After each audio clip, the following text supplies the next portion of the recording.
மக்களே, மாணவ நண்பர்களே, வருங்கால அரசு அதிகாரிகளே, அனைவருக்கும் வணக்கம். நான் உங்கள் பொன்வேல் பாண்டியன், நடப்பு நிகழ்வுகள் ஆசிரியர்.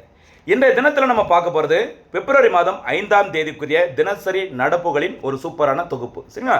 சமீப காலங்களில் டிஎன்பிசியோட போட்டித் தேர்வுகளில் நடப்பு செய்திகளை மையப்படுத்தி சப்ஜெக்ட் ஸ்ட்ராட்டஜிக்கை எப்படி ஒரு லிங்க் பண்ணி அந்த டிஎன்பிஎஸ்சி வந்துட்டு ஒரு டெஸ்ட் வச்சு கொஸ்டின்ஸ் கேட்குறாங்க. அதன் அடிப்படையில் நடப்பு செய்திகளை சூப்பராக தொகுத்து வழங்கிட்டு இருக்கோம். மக்களே, நீங்கள் தொடர்ந்து ஃபாலோ பண்ணுங்கள். ஓகேவா? நம்ம சேனலை சப்ஸ்கிரைப் பண்ணி வச்சுக்கோங்க. மறக்காமல் அந்த பெல் பட்டனை கிளிக் பண்ணிக்கோங்க. ஓகேவா? நம்மளோட எஃபோர்ட் வந்து பிடிச்சிருந்தா அப்படின்னா லைக் பண்ணுறதுக்கு மறக்க வேண்டாம். அது எனக்கு ஒரு என்கரேஜிங்காக இருக்கும். சரிங்களா? அதே மாதிரி நடுவில் கேட்குற போனஸ் கேள்விகள், இறுதியாக கேட்குற சூப்பர் சிக்ஸ் கேள்விகள் எல்லாத்துக்கும் சிறப்பான முறையில் பதில் சொல்லுங்கள். வீடியோ ஃபுல்லாக பார்த்துட்டு ஒரு நோட்டு போட்டு எழுதிக்கோங்க. இது ஏன் திருப்பி சொல்கிறேன் அப்படின்னா, நமக்கு மறந்துடும். நோட்டு போட்டு எழுதினா தான் ஃபியூச்சரில் நம்ம டக்குன்னு ஒரு ரிவிஷன் பண்ணுறதுக்கு ஈஸியாக இருக்கும். சரிங்களா? ஒரு 2026ஆம் ஆண்டு அரசு பணியை உறுதி செய்ய வேண்டும். ஆரம்பிக்கலாமா? பிப்ரவரி 5ஆம் தேதிக்குரிய தினசரி நடப்பு நிகழ்வுகளின் தொகுப்பு. ஃபர்ஸ்ட் நம்ம வழக்கம் போல பார்க்குறதா உள்ளடக்கம்.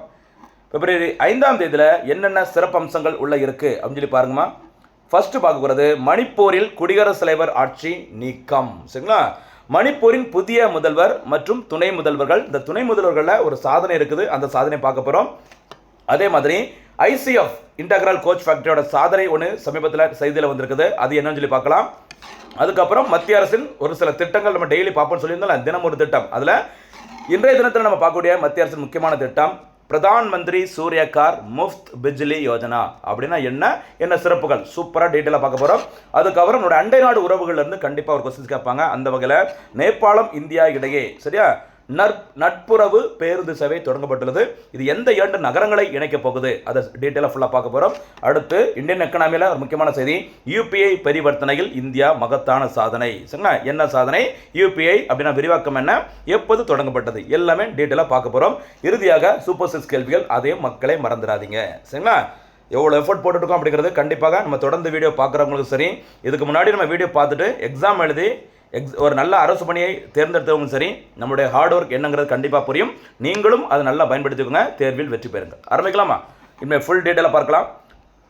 நம்ம நேற்றைய தினத்தில் லைட்டாக பார்த்துருப்போம். கொஞ்சம் டீட்டெயிலாக பார்த்துக்குமா.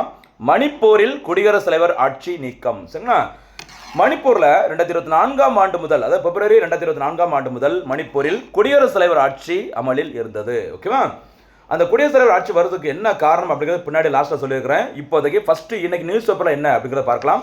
மணிப்பூர் முதல்வராக, புதிய முதல்வராக பாரதிய ஜனதா பார்ட்டியை சேர்ந்த யும்நாம் கிம்சந்த் சிங் பதவியேற்றுள்ளார். என்ன பேர்? யும்நாம். இந்த மாநிலம் மணிப்பூர். ஞாபகம் வச்சுக்கோங்க. ஓகேவா?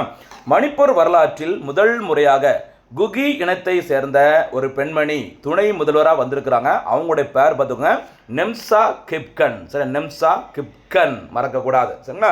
அங்கே யும் நாம் கம், ஒரே இம்மா இருக்குது மணிப்பூரில். சரி, இம்மு நாமு கம்மு புதிய முதலமைச்சர். சரிங்களா? அந்த மணிப்பூரில் டெபுட்டி சிஎம்மா பதவியேற்ற ஃபர்ஸ்ட் இந்த குகி இனத்தை சேர்ந்த ஒரு பெண்மணி நெம்சா கிப்கன் மறக்கக்கூடாது. மற்றும் ஒரு துணை முதல்வராக பொறுப்பேற்றவர் யாரு அப்படிங்கிறத தெரிஞ்சுக்கோங்கம்மா.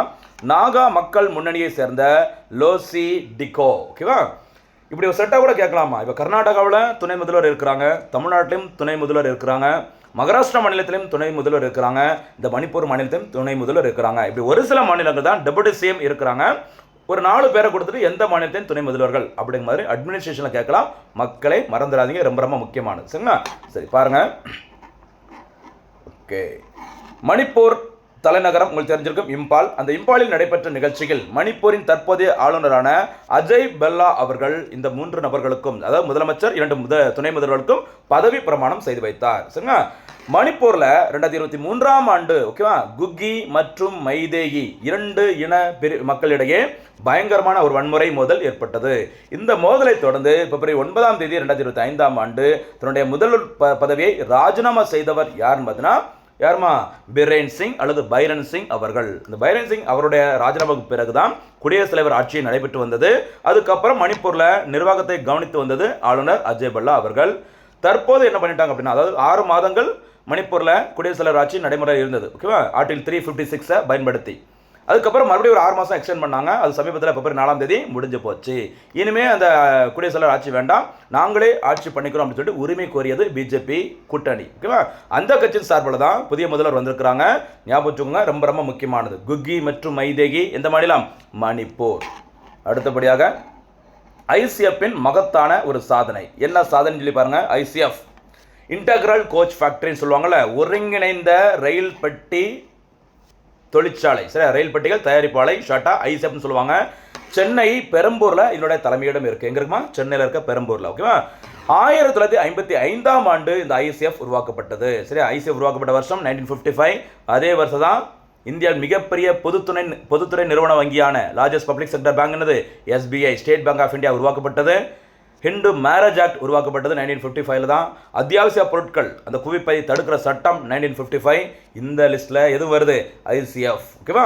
நாட்டின் முதல் ரயில் பெட்டி தொழிற்சாலை என்ற ஒரு மகத்தான சாதனை படைத்தது இந்த ஐசிஎஃப் தான்.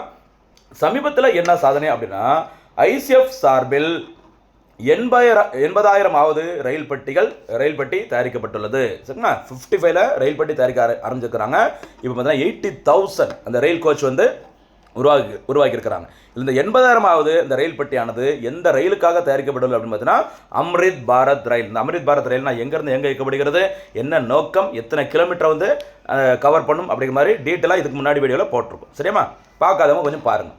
அடுத்து ஐசிஎஃபோட இந்திய ரயில்வே. ஓகேவா? ஐசிஎஃப் இந்திய ரயில்வேயின் மேக் இன் இந்தியா திட்டம். சரி, மேக் இன் இந்தியா திட்டம்.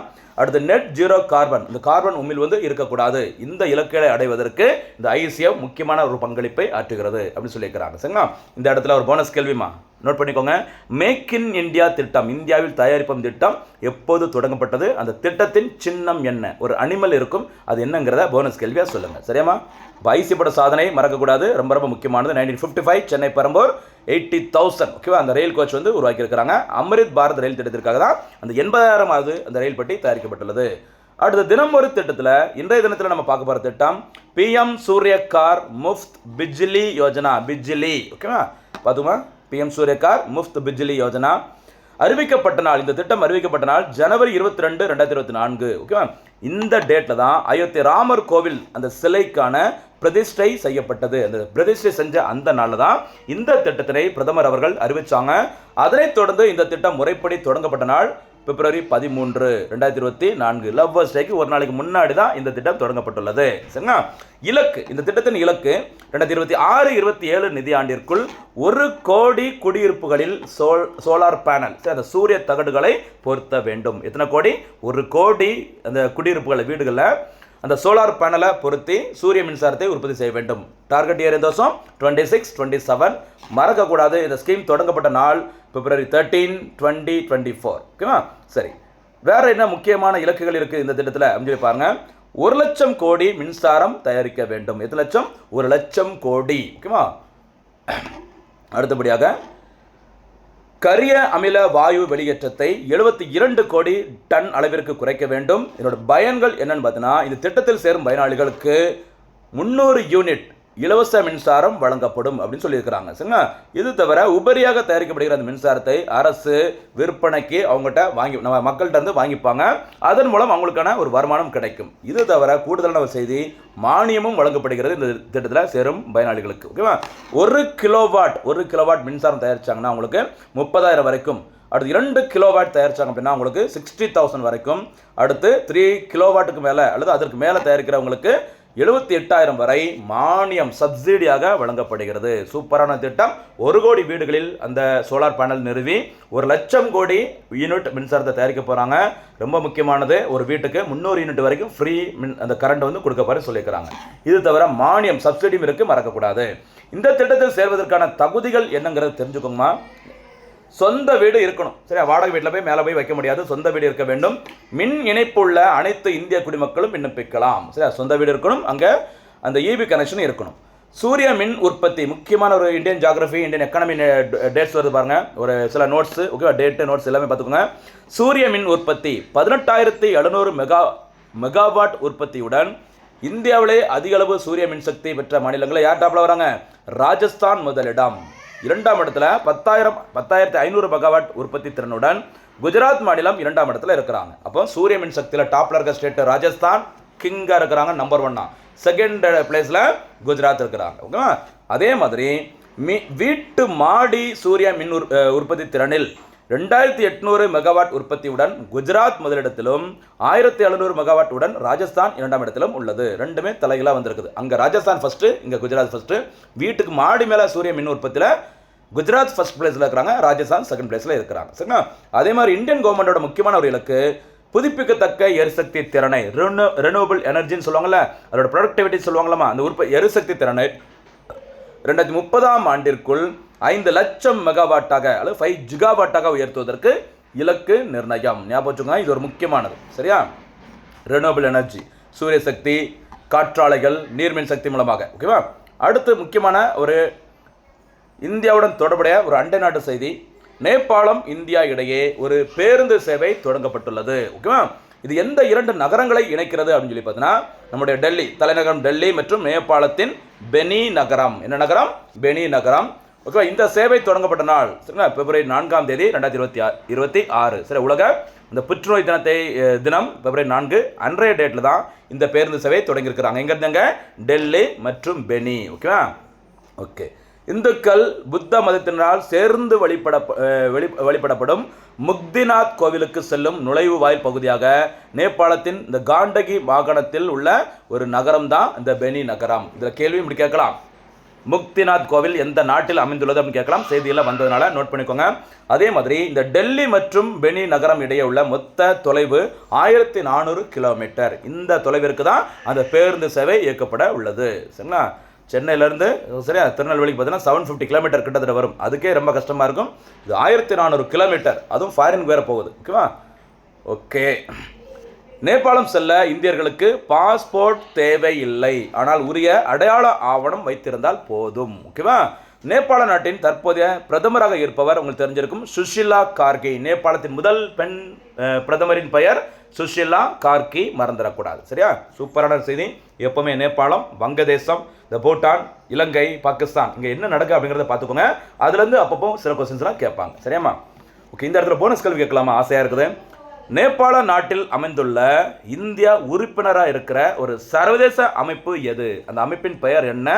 அந்த அமைப்பு கொஞ்சம் டீட்டெயிலாக சொல்லுங்களேன். எப்போது உருவாக்கப்பட்டது, அதோட ஹெட் குவார்ட்டர்ஸ் எங்கே இருக்குது அப்படிங்கிறத கொஞ்சம் சொல்லுங்க, பார்க்கலாம். நம்ம வீடியோ பார்க்குறவங்க, தொடர்ந்து பார்க்குறவங்க ஈஸியாக இதுக்கு வந்து பதில் சொல்ல முடியும். அடுத்து முக்கியமான ஒரு இந்தியன் எக்கனாமி தொடர்புடைய ஒரு செய்தி பாருங்கள். யூபிஐ பரிவர்த்தனையில் சாதனை. சரி, யூபிஐ பரிவர்த்தனையில் சாதனை. ஒருங்கிணைந்த கட்டண இடைமுகம், யூனிஃபைடு பேமெண்ட் இன்டர்ஃபேஸ் சொல்லுவாங்க. என்ன பேர்? Unified payment interface. இந்த யூபிஐ அறிமுகப்படுத்தப்பட்ட நாள் ஏப்ரல் 11, 2016. சரியா? Start of India 2016. ஓகேவா? அந்த வருஷத்தில் தான் ஏப்ரல் 11ஆம் தேதி எது அறிமுகப்படுத்தப்பட்டது? இந்த யூபிஐ அறிமுகப்படுத்தப்பட்டுள்ளது.